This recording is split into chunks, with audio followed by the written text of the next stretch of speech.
Olá, meus amores, tudo bem? Sexta-feira, dia 5 de junho de 2020, e hoje teremos aula de ciências. Na verdade, será a continuação, da última aula, falando sobre os animais, tá bom? Então vamos lá, abram na página 9, que é essa aqui, ó, que a tia vai estar lendo junto com vocês, ok? Então vamos lá. Organizando os animais em grupos. Como vimos, os animais apresentam características comuns e podem ser organizados em diferentes grupos. Vamos conhecer a seguir os principais deles. Peixes. Os peixes são animais que vivem exclusivamente no ambiente aquático, sendo que alguns vivem em água doce e outros em água salgada. O formato e o tamanho do corpo dos peixes podem variar bastante, mas, em geral, todos apresentam nadadeiras que auxiliam na natação.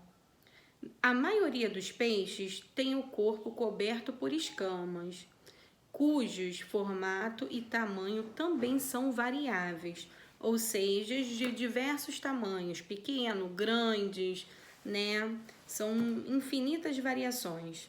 Logo abaixo nós temos aqui, ó, três figuras, né? E exemplos. O primeiro é o peixe palhaço, né? Que é esse peixe tipo Nemo, procurando Nemo. E a segunda figura, o cavalo marinho, que também é lindo, né? E a última figura é o tubarão martelo. Olha que lindos, né?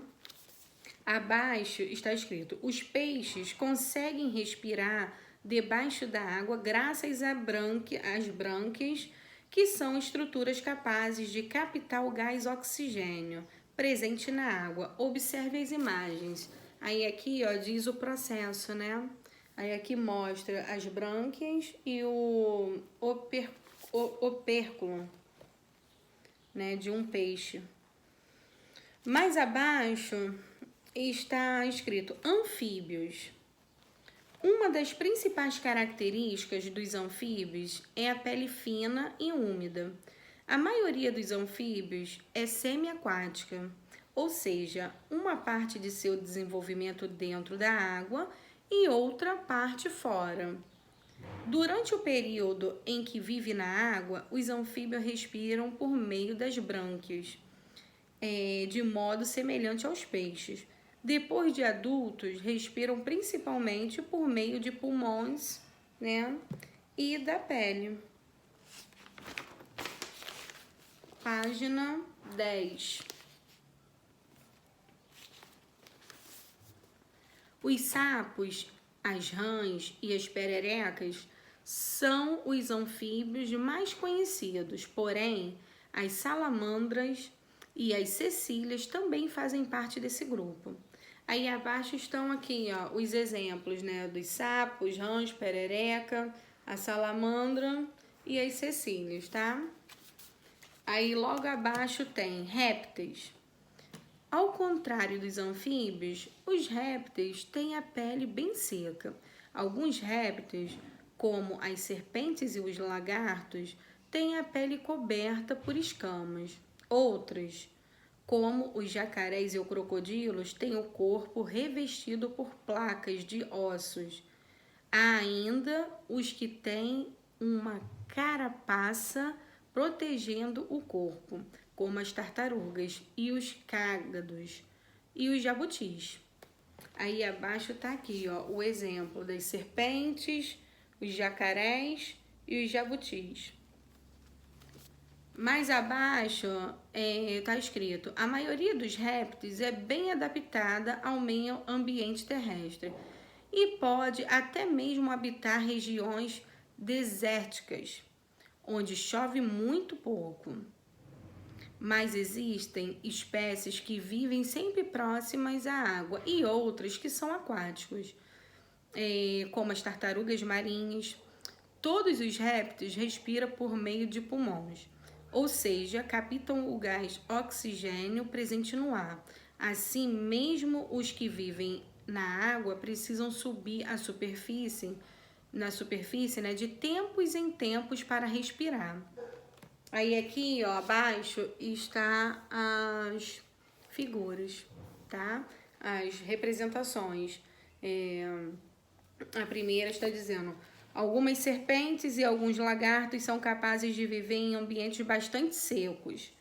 Os cágados são répteis semiaquáticos.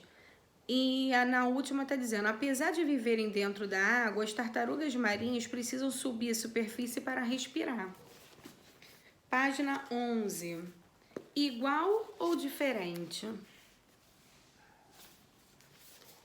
Jabuti, cágado e tartaruga marinha. Converse com seus colegas e responda quais as principais diferenças entre os jabutis, os cágados e as tartarugas, né? Aí vocês podem estar fazendo essa observação no caderno mesmo de ciências, tá? Falando sobre a diferença entre os três. Abaixo está aves. Observe atentamente as imagens a seguir e converse com seus colegas. Quais as características são comuns a todos os animais representados nelas? Então, aqui embaixo nós temos o pombo, né, os pombos, os pinguins e as avestruzes, né? Então, vamos lá. Apesar de existir uma grande variedade de aves no planeta, todas elas são dotadas de asas, penas e bicos sem dentes.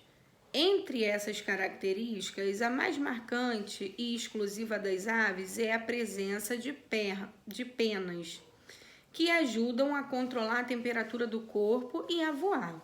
Além disso, todas as aves têm pulmões e respiram o gás oxigênio presente no ar. Elas são bem adaptadas ao ambiente terrestre, mas também existem espécies aquáticas, né, que vivem próximos aos lagos, rios ou ambientes marinhos.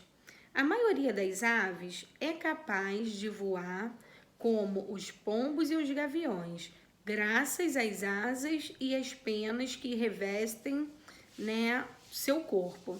Os pinguins, as emas, os avestruzes e as siriemas são exemplos de aves que não voam. Há também espécies como as galinhas que usam as asas eventualmente para voos bem curtos. Aí abaixo tá aqui, ó, né, algumas figuras representando, né? Temos os pinguins, as galinhas, né, e as outras aves. Página 12.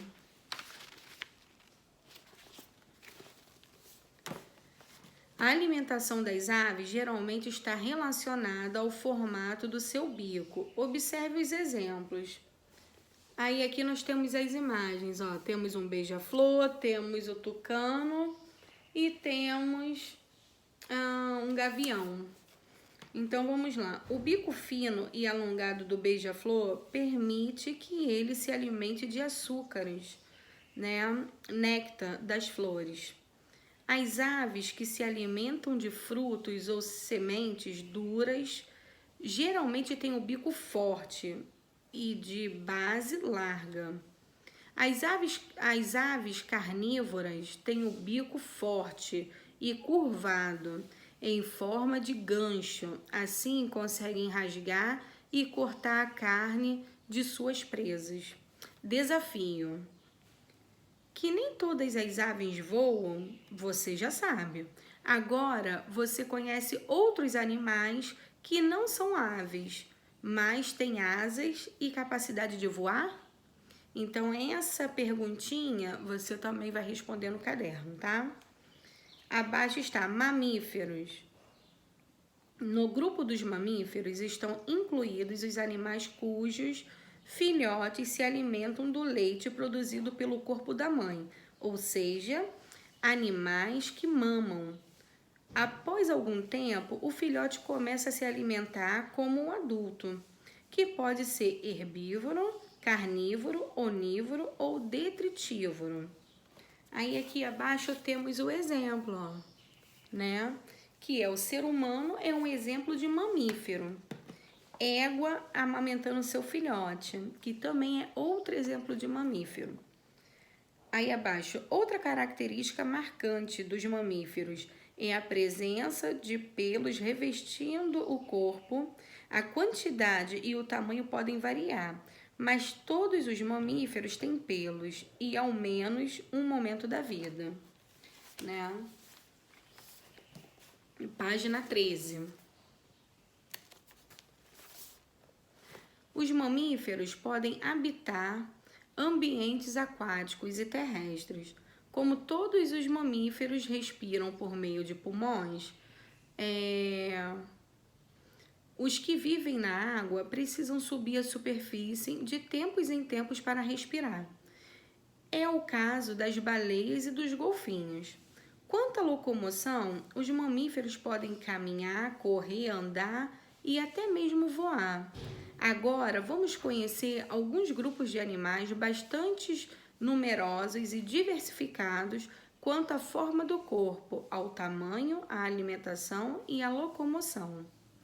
Aí aqui ao lado nós temos a figura de um morcego, né? Que está dizendo assim, são os únicos mamíferos que têm asas e são capazes de voar, né? Então, o único mamífero que tem asas e que são capazes de voar são os morcegos, né? Olha que interessante. Aí abaixo temos, vamos continuar a leitura.